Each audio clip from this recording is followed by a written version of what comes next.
صحیح ہے یہ صوت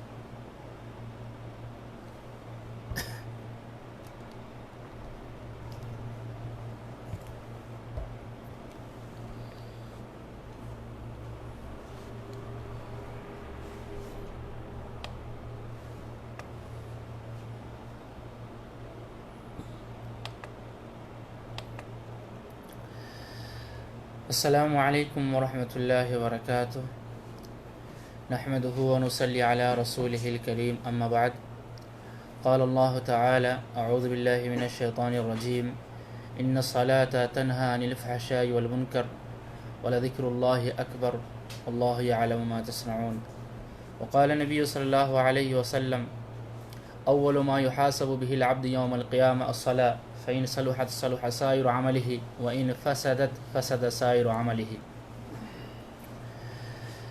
معزز ناظرین کرام، حسب معمول جو ہے لائیو پروگرام اردو زبان میں سلسلہ وار طریقے سے چل رہا تھا، آج اسی کڑی کا ایک حصہ ہے۔ بس پچھلے 2 ہفتہ یعنی قربانی کے لیے یا قربانی کی چھٹی کی وجہ سے 2 ہفتہ یہ پروگرام بند تھا، اس کے بعد انشاءاللہ آج سے پھر شروع ہو گیا۔ آپ لوگ سوال بھیجتے رہیں انشاءاللہ۔ پہلے عقیدے کے سلسلے میں شیخ محترم سے ہم لوگ سوال پوچھ رہے تھے، آج کچھ ہمارے دوست جو دینی بھائی ہیں نماز کے سلسلے میں سوالات بھیجے ہیں، تو انشاءاللہ آج شیخ محترم سے نماز کے سلسلے میں سوال پوچھیں گے۔ مجھے امید ہے کہ شیخ محترم قرآن حدیث کی روشنی میں جواب دیں گے۔ پروگرام شروع کروں اس سے پہلے کہ آپ کو بتلاتا چلوں کہ یہ پروگرام آپ یوٹیوب پر بھی دیکھ رہے ہیں اور فیس بک میں بھی دیکھ رہے ہیں، منیر الاسلام فیضی جو فیس بک ہے۔ بس اس پروگرام کو آپ زیادہ سے زیادہ شیئر کریں تاکہ جو ابھی دیکھ رہے ہیں الحمدللہ، اور جو بعد میں آپ کی شیئر کی وجہ سے جو لوگ ابھی نہیں دیکھ رہے ہیں وہ لوگ بعد میں بھی استفادہ کر سکتے ہیں۔ اب وقت زیادہ نہ لیتے ہوئے مجلس کا آغاز کرتے ہیں۔ سب سے پہلے ایک دینی بھائی نے سوال کیا شیخ محترم، ان کا سوال یہ ہے کہ اسلام میں صلاۃ یعنی نماز کا کیا مقام و مرتبہ ہے؟ السلام علیکم ورحمۃ اللہ وبرکاتہ۔ الحمدللہ رب العالمین وصلی وسلم علی نبینا محمد وعلی آلہ وصحبہ اجمعین وبعد۔ معزز ناظرین، جیسا کہ عزیز موصوف منیر الفیضی سلمہ اللہ تعالی نے آپ کے سامنے سوال پیش کیا کہ اسلام میں نماز کی کیا اہمیت ہے، یا کہہ لیں کہ اسلام میں نماز کا کیا مقام و مرتبہ ہے، اس تعلق سے کسی بھائی نے سوال کیا ہے، تو مختصر طور پر میں آپ کو بتلانا چاہتا ہوں کہ جو صلاۃ ہے، صلاۃ ان الصلاۃ لہا منزلۃ عظیمہ فی الاسلام، اسلام میں نماز کا بڑا مقام ہے، مرتبہ ہے، اور اس کی منزلت کا اندازہ اس بات سے لگایا جا سکتا ہے کہ اللہ کے نبی صلی اللہ علیہ وسلم نے صلاۃ کو، نماز کو کہا کہ یہ دین کا ستون ہے، اور اس کے بغیر ہمارا اسلام کامل اور مکمل نہیں ہے، اس کے بغیر ہمارا دین مکمل ہی نہیں ہو سکتا۔ ارشاد محمد عربی صلی اللہ علیہ وسلم کا کہ راس الامر الاسلام وعمودہ الصلاۃ وذروۃ صنامہ الجہاد، کہ معاملے کی جو اصل ہے اور جڑ ہے وہ اسلام ہے، اور اس کا جو کھمبا ہے، اس کا جو ستون ہے وہ الصلاۃ ہے۔ تو وہ اور ایک اور حدیث میں، اس حدیث سے معلوم ہوا کہ دین الصلاۃ جو ہے دین کا ستون ہے، جس کے بغیر ہمارا دین کامل و مکمل ہو ہی نہیں سکتا۔ ایک دوسری حدیث میں اللہ کے نبی صلی اللہ علیہ وسلم نے صلاۃ کو، نماز کے بارے میں کہا کہ صلاۃ کو دین اسلام میں یا دین میں وہی حیثیت حاصل ہے جو انسانی جسم میں سر کو حاصل ہے۔ انما موضع الصلاۃ من الدین کموضع الراس من الجسد، جس طرح سے جسم میں انسان کے سر کو مقام حاصل ہے، اسی طریقے سے دین اسلام میں صلاۃ یعنی نماز کو حیثیت اور اہمیت حاصل ہے.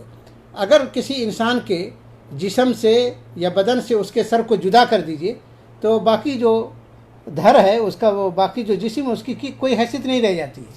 اسی طریقے سے اگر ہمارا ایمان و اسلام نماز سے خالی ہے تو پھر وہ ہمارا ایمان اور اسلام کسی کام کا نہیں ہے. تو اسلام میں نماز کی بڑی اہمیت ہے اور بڑا ہمارے عزیز نے ابھی آپ کو سنایا وہ حدیث ابتدا میں مقدمے پروگرام کے آغاز میں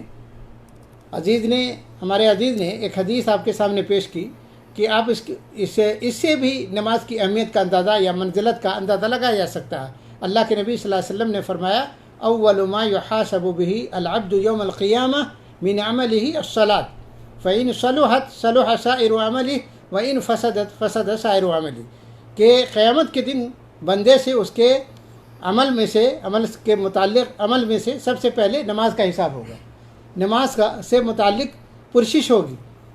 فإن صلحت صلح سائر عمله، اگر نماز درست نکلی اور نماز میں بندہ بالکل کامیاب ہے اور پورا نکلا تو سمجھیے کہ اگلی یعنی وہ کامیاب ہے.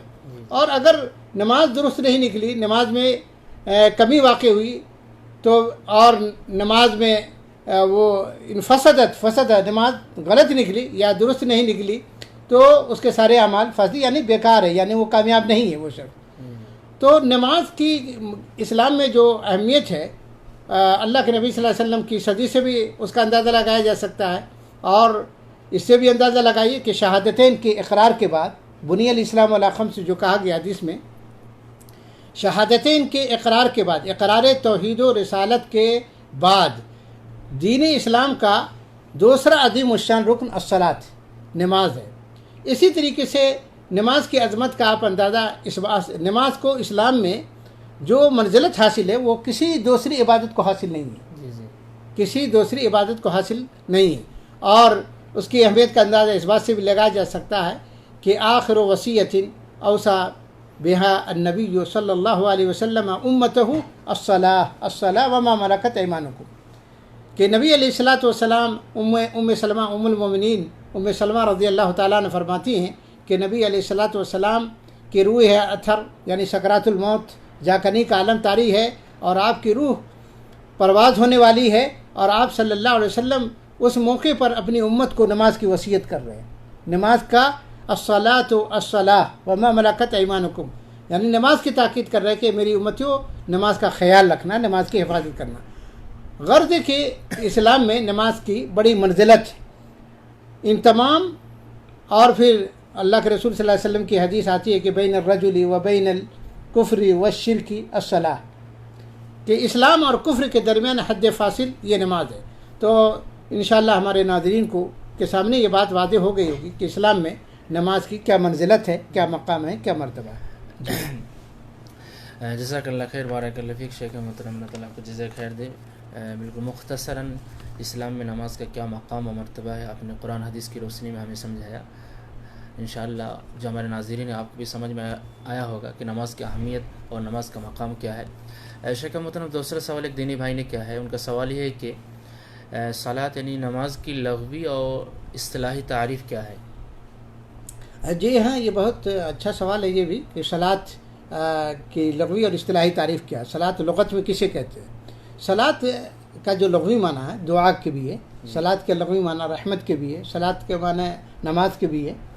تو الصلاۃ یہ جو لغوی معنی ہے، الصلاۃ فی اللغہ الدعاء، دعا یعنی خیر کی دعا کرنا، دعا خیر، دعا کے معنی میں بھی صلاۃ کا لفظ استعمال ہوا. جیسے کہ اللہ سبحانہ وتعالیٰ نے قرآن کریم میں فرمایا ہے کہ خذ من اموالہم صدقۃ تطہرہم وتزکیہم بہا وصلی علیہم ان الصلاۃ سکن، اس طرح سے آیت ہے کہ وہاں صلی علیہم کا لفظ آیا ہے کہ اللہ کے نبی صلی اللہ علیہ وسلم خذ من اموالہم صدقہ، آپ ان کے مالوں سے صدقہ لیجئے اور صدقہ لے کر ان کے مال کو بھی پاک کیجئے اور ان کے نفس کو بھی، اس کے دل کو بھی پاک کیجئے. وصلی علیہم، اور ان کے لیے خیر کی دعا کیجئے. تو معلوم یہ ہوا کہ صلاۃ کا لغوی معنی دعا بھی ہے اور صلاۃ معنی نماز کے بھی ہے، اور صلاۃ کا معنی رحمت، نزول رحمت کے بھی ہے، رحمت کے نازل کرنے کے بھی ہے. جیسا کہ وہ جو ہم دعا پڑھتے ہیں صلاۃ جو اصل میں وہی ماخوذ ہے لفظ صلی یصلی تسلیہ اس سے جی. تو اسی سے اب اللہم صلی علی محمد جیسے ہم کہتے ہیں درود شریف پڑھتے ہیں اللہم صلی علی محمد، کیا مطلب ہے؟ اے اللہ تعالیٰ تو رحمت نازل کر، اللہم صلی علی محمد، محمد صلی اللہ علیہ وسلم پر رحمت نازل فرما. تو صلاۃ کا معنی رحمت کے بھی ہے، صلاۃ کے معنی دعا کے بھی ہے، اور صلاۃ کے معنی نماز کے بھی ہے. یہ تو صلاۃ کا لغوی مفہوم ہے، یعنی لغت میں صلاۃ کسے کہتے ہیں. لیکن فقہی جو اصطلاح ہے یا اصطلاح فقہ کہہ لے، فقہی اصطلاح میں صلاۃ کہتے ہیں یا نماز کہتے ہیں اس پورے عمل کو جو تکبیر تحریمہ سے شروع ہو کر کے اللہ اکبر سے شروع ہو کر سلام پر ختم ہوتا ہے، جس میں رکوع بھی، قیام بھی، رکوع بھی، قعود بھی، سجود بھی، تشہد وغیرہ سب شامل ہے، داخل اور شامل ہے. اس کو یعنی ایسی معروف عبادت کا نام ہے، کہہ لیں کہ صلاۃ فقہی اصطلاح میں ایسی معروف عبادت کا نام ہے جس کی ابتدا تکبیر تحریمہ سے ہوتی ہے، تحریم و تکبیر و تحلیل و تسلیم، جس کی ابتدا تکبیر تحریمہ سے ہوتی ہے اور انتہا تسلیم پر ہوتی ہے، سلام پر ہوتی ہے، اور جس میں رکوع، سجود، قعود، قیام وغیرہ سب شامل ہے. اسی کو صلاۃ کہتے ہیں فقہی اصطلاح میں. تو مجھے امید ہے کہ آپ کے سامنے صلاۃ کا جو لغوی اور اصطلاحی معنی ہے وہ آپ کے سامنے واضح ہو گیا ہوگا انشاءاللہ. شکر محترم. اور صلاۃ کن کن لفظوں میں استعمال کرتے؟ کبھی کبھی درود اور کبھی کبھی سلام اور کبھی کبھی جی جیسے وہاں پہ وہی رحمت کے معنی میں، جیسے میں نے کہا کہ جیسے اللہ نے کہا ان اللہ و ملائکتہ یصلون علی النبی یا ایھا الذین آمنوا صلوا علیہ وسلم، استغفار کے معنی میں کہ فرشتے مغفرت کی دعا کرتے ہیں، یا اللہ تعالیٰ کی طرف اس کی نسبت ہو، یہ تو اللہ نے تعریف کا معنی ہے کہ تعریف کے معنی میں، یا اللہم صلی علی محمد جیسے کہا تو رحمت کے نزول کے معنی میں ہے. یہ چیز ہے. جزاک اللہ خیر، بارک اللہ فیک. شیخ محترم ایک اور دینی بھائی ہندوستان سے ان کا تعلق ہے، انہوں نے سوال کیا کہ نماز کب اور کہاں فرض ہوئی ہے؟ جی ہاں، یہ نماز کیا ہے؟ نماز کب اور کہاں فرض ہوئی ہے؟ نماز یہ فرض ہوئی ہے کب اور کہاں، کب اور کہاں، یعنی کب فرض ہوئی ہے مطلب یہ کہ ہجرت سے پہلے، ہجرت مدینہ طیبہ ہجرت کرنے سے پہلے یہ نماز فرض ہوئی ہے. اور مکہ ہی میں جب اللہ کے نبی صلی اللہ علیہ وسلم تھے، بلکہ مورخین اور اہل سیرت اس میں مختلف ہے کہ مطلب ہجرت سے کتنے سال پہلے، مدینہ کی طرف ہجرت کرنے سے کتنے سال پہلے یہ نماز فرض ہوئی ہے. کسی نے کہا سنہ و نصف کہا ہے، 1.5 سال پہلے، کسی نے کہا 1 سال پہلے، کسی نے کہا 3 سنوات کہا ہے، کسی نے 5 سنوات بھی کہا ہے. اللہ کل حال مجموعی طور پر خلاصہ اس کا یہ ہے کہ ہجرت نبوی سے پہلے، مدینہ طیبہ ہجرت کرنے سے پہلے یہ نماز فرض ہو گئی. جب نبی علیہ الصلوۃ والسلام مکۃ المکرمہ میں کب فرض ہوئی؟ لیلۃ الاسراء والمعراج میں، شب معراج میں، معراج کی رات میں یہ اللہ سبحانہ و تعالیٰ نے اپنے نبی حضرت محمد الرسول اللہ صلی اللہ علیہ وسلم کو ساتویں آسمان پر بلا کر، ساتوں آسمان کے اوپر بلا کر کے اللہ، یا 7ویں آسمان میں فی السماء السابعہ کہہ لے یا فوق 7 سماوات کہہ لے، کہ اللہ تعالیٰ نے اوپر آپ کو بلایا اور شب معراج میں اللہ تعالیٰ نے نماز کا تحفہ عطا فرمایا اور آپ پر نماز فرض کی.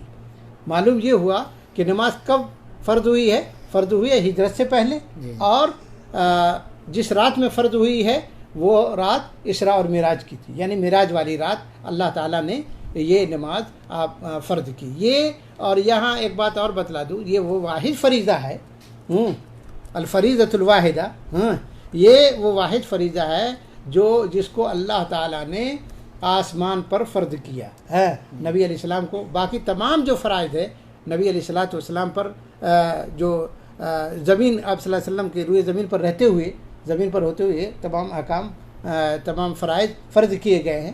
لیکن جب نماز فرض کرنی منظور ہوئی، جب نماز اللہ نے فرض کرنا چاہا، تو اللہ تعالیٰ نے اپنے نبی محمد الرسول اللہ صلی اللہ علیہ وسلم کو 7 آسمان کے اوپر بلا کر نماز آپ کے اوپر فرض کی گئی. جی ہاں، تو اس سے یہ معلوم ہوا کہ نماز کب فرض ہوئی ہے اور کہاں فرض ہوئی. جی ہاں.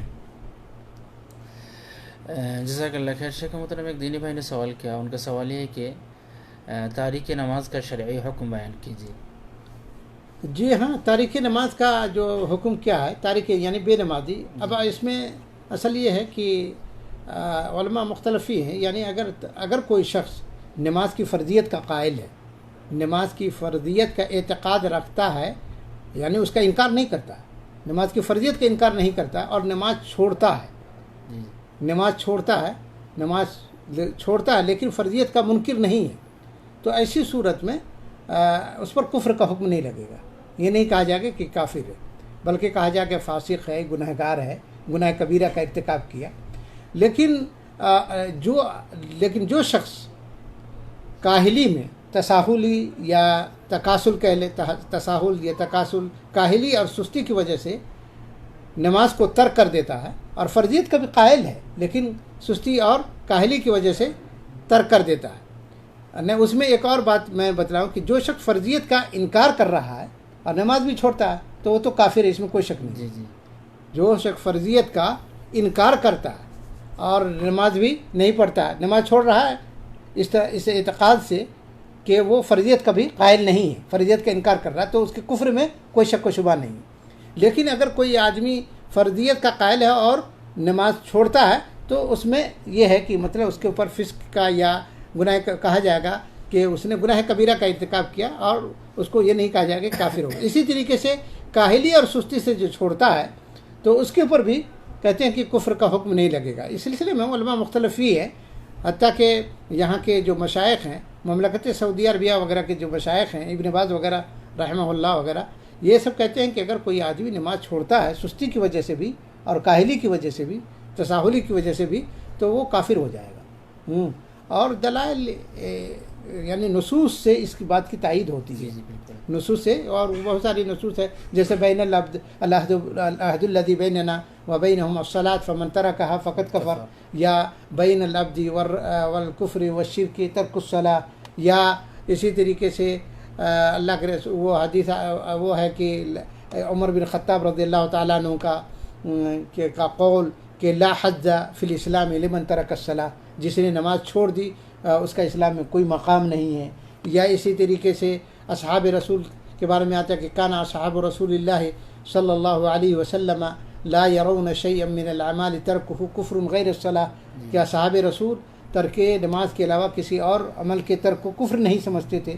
تو اور اقیموا الصلاۃ ولا تکونوا من المشرکین، یا نماز کو قائم کرو مشرکین میں سے مت ہو جاؤ، یعنی یا اسی طرح سے وہ آیت آتی ہے فَإِن تَابُوا وَأَقَامُوا الصَّلَاةَ جی وَآتَوُا الزَّكَاةَ فَإِخْوَانُكُمْ فِي الدِّينِ، ہے کہ نہیں، تمہارا دینی بھائی ہے. اگر یہ توبہ کر لیں، نماز کی پابندی کریں اور کیا کہتے ہیں زکوٰۃ ادا کریں تو تمہارے دینی بھائی ہیں. معلوم یہ ہو کہ اگر کوئی آدمی نماز کے پابند نہیں ہے تو ایسی صورت میں وہ دینی اخوت سے نکل گئے، ہے کہ نہیں. تو نصوص سے تائید ہوتی ہے اسی بات کی، جس کو شیخ ابن باز یا امام احمد بن حنبل رحمہ اللہ یا عبداللہ ابن مبارک وغیرہ کا یہی قول ہے، سمجھ رہے ہیں. لیکن امام مالک، امام شافعی وغیرہ کہتے ہیں کہ اگر کوئی آدمی کاہلی اور سستی کی وجہ سے نماز چھوڑ دیتا ہے تو اس کے اوپر جو ہے نا اس کا فتویٰ نہیں لگے گا کفر کا، البتہ یہ کہا جائے گا اس کے اوپر فسق کا یا عصیان کا حکم لگے گا اور کافر نہیں کہا جائے گا. اور دوسرے علماء کہتے ہیں کہ جیسے امام حنیفہ وغیرہ کہتے ہیں کہ اگر سستی اور کاہلی کی وجہ سے نماز ترک کرتا ہے تو ایسا شخص کافر نہیں ہوگا اور اسے تعزیر، اس کو سزا دی جائے گی. اور بعض علماء تو کہتے ہیں کہ اس کو بے نمازی کو چاہیے کہ توبہ کرے، اگر توبہ نہیں کرتا ہے تو اس کو تعزیراً جو ہے جس طرح سے زانی کو قتل کیا جاتا ہے اس طرح سے اس کو قتل کر دینا چاہیے. علی کل حال نماز کا مسئلہ بڑا کیا کہتے ہیں اہم ہے، اور جیسا کہ ابھی میں نے نماز کی عظمت اور مقام و منزلت کے سلسلے میں شروع میں پروگرام کے آغاز میں نے کہا کہ اس نماز کی اہمیت کا اندازہ اس بات سے بھی آپ لگا سکتے ہیں کہ اللہ تعالیٰ نے اس نماز کو جب فرض کرنا چاہا تو اللہ تعالیٰ نے اپنے نبی کو اوپر بلایا ہے اور وہاں آپ صلی اللہ علیہ وسلم کے اوپر نماز فرض کی ہے. اس سے عظمت، اس سے نماز کی اہمیت بھی ثابت ہوتی ہے، اور ساتھ ہی ساتھ اللہ کے نبی جناب محمد الرسول اللہ صلی اللہ علیہ وسلم کے مقام اور مرتبے کا بھی علم ہوتا ہے. تو نماز علی کل حال ہمیں نماز نہیں چھوڑنا چاہیے، نماز کی پابندی کرنا چاہیے. اور بے نمازی کے سلسلے میں جیسا کہ یہ ہے کہ دائمی طور پر نماز جو چھوڑنے والا ہے، جو دائمی طور پر ہے تو وہ کفر کی حد تک چلا جائے گا. سمجھ رہے ہیں جی. جزاک اللہ خیر، بارک اللہ فیک۔ شیخ محترم، ایک دینی بھائی نے سوال کیا اس سے پہلے کہ وہ سوال نو ایک کہ یہاں پہ سوال ہے کہ دینی بھائی نے بنگلہ زبان میں انہوں نے سوال کیا، ان کا سوال یہ ہے کہ فجر سے پہلے اگر کوئی کسی نے سنت نہیں پڑھی تو فجر کے بعد یعنی فرض نماز کے بعد مسجد میں کیا سنت پڑھ سکتا ہے؟ کیونکہ ہمارے وہاں یعنی دیکھتے ہیں خاص کر کے حنفی حضرات وہ پڑھنے نہیں دیتے ہیں، کہتے ہیں کہ لا صلاۃ بعد صلاۃ الفجر، فجر کے بعد کوئی سنت نہیں ہے۔ تو مختصراً جواب دیں۔ بالکل، اس کا جواب یہ ہے کہ اگر کوئی آدمی فرض یعنی سنت فجر اس کی بڑی اہمیت آئی ہوئی ہے۔ اللہ کے نبی صلی اللہ علیہ وسلم نے ارشاد فرمایا رکعت الفجر خیر من الدنیا وما فیہا، دنیا اور دنیا کی اندر جتنی چیزیں ہیں وہ جو ہے رکعت الفجر سنت فجر سب سے بہتر ہے۔ تو سنت فجر کی بڑی تاکید آئی ہوئی ہے۔ نبی علیہ الصلوۃ والسلام سفر اور حضر میں اس کی پابندی کرتے تھے، سفر میں بھی، جبکہ سفر میں سنت نبی علیہ الصلوۃ والسلام نہیں پڑھتے تھے اور مسافر سے کے لیے وہ رخصت ہے، لیکن اس کے باوجود نبی علیہ الصلوۃ والسلام سفر میں بھی سنت فجر کا اہتمام کرتے تھے۔ تو ہمیں سنت فجر کا اہتمام بھی کرنا چاہیے۔ اب رہ گیا مسئلہ ہے کہ اس کا جو وقت ہے وہ ہے فجر کی فرض جو نماز کی ادائیگی سے پہلے وقت ہے، لیکن اگر کوئی اس کو فجر کی فرض نماز سے پہلے ادا نہیں کر سکتا ہے، نہیں ادا کر پایا، تو اسے چاہیے کہ فجر کی فرض نماز سے فارغ ہونے کے فوراً بعد اس کو ادا کر لے۔ یہ بھی کر سکتا ہے، یا نہیں تو سورج کے طلوع ہونے کا انتظار کرے اور اس کے بعد ادا کر لے۔ لیکن اگر کوئی فجر کی فرض نماز ادا کرنے کے بعد فوراً پڑھنا چاہے تو پڑھ سکتا ہے۔ حدیث میں اس کا ثبوت موجود ہے، سنن نبی داؤد وغیرہ کی حدیث ہے، اس میں ہے کہ ایک صحابی نے اسی طریقے سے فرض نماز کے بعد جو ہے فجر کی فرض نماز سے فارغ ہوئے اللہ کے رسول صلی اللہ علیہ وسلم، تو آپ نے ایک صحابی کو دیکھا کہ وہ پھر پڑھ رہے نماز، تو آپ نے فرمایا کہ صلاۃ الصبح رکعتان، کہ فجر کی نماز تو 2 ہی رکعت ہے۔ تو پھر اس نے نماز سے فراغت کے بعد، یعنی اصل میں نبی علیہ الصلوۃ والسلام نے نماز کے بعد ہی ان کو پوچھا، یعنی جب وہ فارغ ہو گئے سنت فجر پر، تو اس نے جواب دیا کہ اللہ کے رسول صلی اللہ علیہ وسلم انی لم اکن صلیت الرکعتین اللتین قبلہما فصلیتہما الان فسکت رسول اللہ صلی اللہ علیہ وسلم، کہا کہ اللہ کے رسول میں نے فجر سے پہلے کی جو 2 رکعت ہوتی ہے وہ میں نے نہیں پڑھی تھی، اس لیے میں نے ابھی اس کو پڑھ لی، میں نے اس کو ابھی ادا کی ہے۔ تو اللہ کے رسول صلی اللہ علیہ وسلم خاموش ہو گئے۔ یہ حدیث تقریری ہے جو اس بات پر بین اور واضح دلیل ہے کہ اگر کسی کی فجر کی سنت رہ گئی ہو تو اسے فجر کی فرض نماز کی ادائیگی کے فوراً بعد ادا کی جا سکتی ہے، ٹھیک ہے؟ اور اگر بعد میں بھی پڑھنا چاہتے ہو کوئی مشکل نہیں، لیکن یہ کہنا کہ مطلب جو ہے کہ فوری طور پر اس کے بعد نماز نہیں ہوتی، وہ صحیح نہیں ہے۔ جی جزاک اللہ خیر یوسف بھائی، شاید کہ آپ کو جواب مل گیا ہوگا۔ شیخ محترم، آخری سوال ہے، چونکہ وقت بھی نہیں ہے، ایک دینی بھائی نے سوال کیا نماز کے سلسلے میں۔ ان کا سوال یہ ہے کہ نماز کی شرطیں کیا کیا ہے؟ نماز کی شرطیں کیا کیا ہیں؟ نماز کی جو شرطیں ہیں شیخ، وہ بنیادی طور پر جو ہے 9 ہیں، اور شرطیں یعنی اتنی ہے کہ نماز کی اس کے بغیر نماز صحیح ہوگی ہی نہیں، نماز اس کے بغیر صحیح نہیں ہوگی۔ صحت صلاۃ کے لیے ان تمام شرطوں کا ہونا ضروری ہے۔ جیسے مثال کے طور پر نمبر 1 ہے الاسلام، نمبر 2 ہے العقل، نمبر 3 ہے التمیز یا البلوغ۔ الاسلام یعنی مسلمان ہونا، ظاہر سی بات ہے کافر آدمی نماز پڑھے گا تو اس کی نماز ہوگی نہیں ہوگی، تو لا یجب علی کافر کے اوپر نماز واجب نہیں ہے اور صلاۃ واجب نہیں ہے، تو نماز کے لیے مسلمان ہونا بھی ضروری ہے، الاسلام۔ اور اسی طریقے سے عاقل ہونا بھی ضروری ہے، عقل مند ہونا چاہیے۔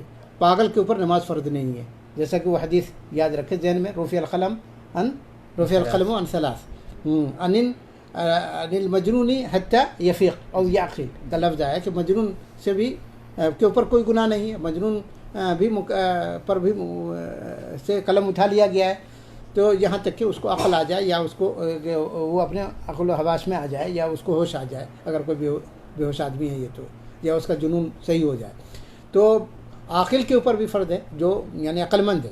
اور اسی طریقے سے بالغ، تمیز جس کو کہتے ہیں، بالغ کے اوپر فرض ہے، یا کہہ لے کہ 7 برس کا عمر ہو جس کے اندر سن شعور پیدا ہو جاتا ہے۔ تو الاسلام، العقل، البلوغ، التمیز، رفع الحدث، چوتھی چیز شرط جو یہ سب بنیادی چیز ہے۔ بالکل۔ اگر کوئی کافر کہتا ہے کہ میں نماز پڑھتا ہوں تو اس کی نماز کا کوئی فائدہ ہے؟ ہمارے وہاں سیاست عید کی نماز میں پڑھ لیتے ہیں تو خلاص اس کی نماز باطل ہے، یعنی کوئی فائدہ نہیں ہوگا۔ تو کافر پر نماز نہیں ہے، اور اسی طرح سے پاگل پر بھی نماز نہیں ہے، اگر جیسے کتنے پاگل یہاں پڑھتے رہتے ہیں، کوئی اس کے اوپر نہیں ہے۔ بچے کے اوپر بھی نماز فرض نہیں ہے، اور اسی طریقے سے رفع الحدث، نماز کی صحت کے لیے یہ بھی شرط ہے کہ حدث سے اصغر اور اکبر دونوں سے پاک ہو. حدث سے اصغر اور اکبر معروف ہے، یعنی باوضو ہونا چاہیے اور پاک و صاف غسل وغیرہ یعنی اگر جنوبی ہو جائے تو غسل کر لے، اور اس کا وضو ختم ہو جائے تو وضو کر لے. حدیث ہے اللہ کے رسول صلی اللہ علیہ وسلم کی، لا يقبل اللہ صلاۃ احدکم اذا احدث حتى يتوضا، تو میں سے کسی کی نماز اس وقت قابل قبول نہیں ہے جب تک کہ وہ وضو نہ کر لے. یا لا تقبل الصلاۃ بغیر طہور، بغیر طہارت کی نماز نہیں، بغیر وضو کی نماز نہیں. تو یہ بات ہو گئی رفع الحدث میں. اس کے بعد ہے دخول الوقت، یعنی وقت بھی داخل ہونا چاہیے. وقت آ جائے تب نماز آپ پڑھیے، وقت سے پہلے نماز نہیں پڑھ سکتے ہیں. اور انشاءاللہ اس پر بات آئے گی اللہ نے چاہا تو. دخول الوقت ہے اسی طریقے سے، یعنی وقت ابھی شروع نہیں ہوا مغرب کا اور آپ ابھی چاہتے مغرب کی نماز پڑھنا تو ہو جائے گی، نماز نہیں ہوگی. اسی طرح استقبال قبلہ رخ ہونا، یعنی اگر کوئی آدمی فرض نماز کے لیے قبلہ رخ ہونا ضروری ہے. اللہ تعالیٰ نے قرآن میں کیا کہا کہ فول وجهک شطر المسجد الحرام، کہ اپنا رخ نماز کے وقت، نماز کی ادائیگی کے وقت کہاں ہونا چاہیے؟ مسجد الحرام، یعنی کہ بیت اللہ کی طرف ہونا چاہیے. یا اللہ کے رسول صلی اللہ علیہ وسلم کی وہ حدیث آتی ہے اذا قمت الى الصلاة فاستقبل القبلہ ثم کبر، کہ جب تم نماز کے لیے کھڑے ہو تو اپنا رخ قبلے کی طرف کر لو، پھر اللہ اکبر کہو. تو قبلہ رخ ہونا، استقبال قبلہ بھی ضروری ہے. دخول الوقت ہو گئی بات. ازالۃ النجاسہ، یعنی نجاست اور گندگی سے پاک ہونا، یعنی آپ کا کپڑا بھی گندگی سے پاک ہو، اس میں کپڑے میں ناپاکی نہ ہو، یہ بھی ضروری ہے. وثیابک فطہر، اللہ تعالیٰ نے کہا اپنے کپڑے کو پاک و صاف رکھو. اسی طرح جس جگہ آپ نماز پڑھ رہے ہیں اس جگہ بھی پاک ہونا چاہیے. بدن بھی پاک ہونا چاہیے. 3 چیزیں اس میں، بدن بھی پاک ہونا چاہیے اور جگہ بھی پاک ہونی چاہیے اور اس کے بعد کپڑا بھی پاک و صاف ہونا چاہیے. ازالۃ النجاسہ یہ ضروری ہے. اسی طریقے سے ستر العورہ، ستر عورت، سطر کا ڈھانکنا یہ بھی ضروری ہے. اور مرد کا سطر کہاں سے کہاں تک ہے؟ من السرۃ الی الرکبہ، یا ناف سے لے کر گھٹنے تک. اور عورت کو چاہیے کہ پورے جسم کو ڈھانپے اور نماز میں صرف اپنی ہتھیلی اور چہرے کو کھولے. وہ مکمل سطر ہے عورت. لیکن مرد کے لیے ہے کہ ناف سے لے کر کے گھٹنے تک. اور اسی طرح حدیث سے یہ بات ہے کہ کندھے بھی کھلے ہوئے نہیں ہونے چاہیے. تو یہ سطر جو ہے ضروری ہے. سطر میں شامل ہے مرد عورت دونوں شرمگاہیں، قبول یا دبر دونوں جو ہے اس میں شامل ہے. ستر العورہ. اسی طرح سے آخری بات جو ہے وہ ہے النیہ. نیہ بھی بغیر نیت کی نماز ہوگی. انما الاعمال بالنیات، اعمال کا دار و مدار نیت پر ہے. تو یہ نماز کی بنیادی 9 شرطیں ہیں جن کو فقہاء کرام نے ذکر کیا ہے. اور ان شرطوں کے بغیر ہماری نماز صحیح نہیں ہو سکتی. یعنی آپ کا رخ قبلہ کی طرف ہونا چاہیے، آپ کا بدن پاک ہونا چاہیے، کپڑا پاک ہونا چاہیے، جگہ پاک ہونا چاہیے اور نیت ہونی چاہیے. سارے جو ہے یہ ساری چیزیں. تو انشاءاللہ یہ نماز کی اختصار کے طور پر یہ شرطیں آپ کے سامنے رکھی گئی. جزاک اللہ خیر، بارک اللہ فیک شیخ. چونکہ وقت بھی نہیں ہے اور سوال بھی جو 2-3 رہ گئے تھے، انشاءاللہ اگلے ہفتے میں اگر اللہ تعالیٰ نے چاہا پھر ان کو ذکر کیا جائے گا.